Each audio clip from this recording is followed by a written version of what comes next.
Every morning sir, yun yung dating nakaugalian ng lolo ng mga victim na pumunta doon sa bahay para dalhan ng pandesal yun. And during the time sir, nagtaka siya bakit matagal daw nagbukas ng pinto.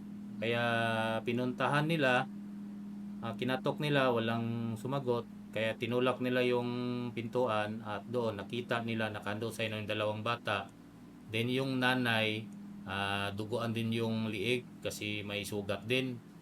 Nung tinanong ng tatay kung siya ba ang may kagagawan, sinabi ng nanay ng mga victim is siya daw ang nagsaksak.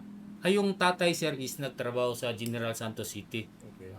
Nasa shop daw siya nagtrabaho and then yung uwian niya is monthly yung uwian niya dyan. Sa cellphone na nakuha natin, wala mang mga ano doon na nag-away sila. And then tinanong namin yung asawa or kalibin partner niya kung may previous ano ba sila, nang nag-away ba sila. Sabi niya wala naman daw, wala silang pag-aaway. Possible na nakaano siya parang postpartum depression po. Kasi may instances last week nakita siya ng kanyang pinsan na parang tulala doon, nakaupo daw sa may yung sa harapan ng bahay nila o sa pintuan ng bahay nila. But hindi man din tayo makapagsabi ng ganun sir na talagang yung motibo or dahilan ng pagpatay niya is through postpartum depression.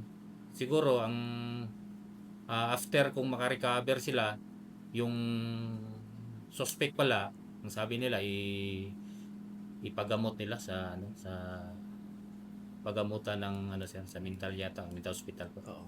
Hindi siya makasagot directly, pero yung mga tanong namin, nagtanong ako personally, kung siya ba ang may kagagawan. Ang sabi niya, oo, nagtango lang siya, mayroon kaming video doon.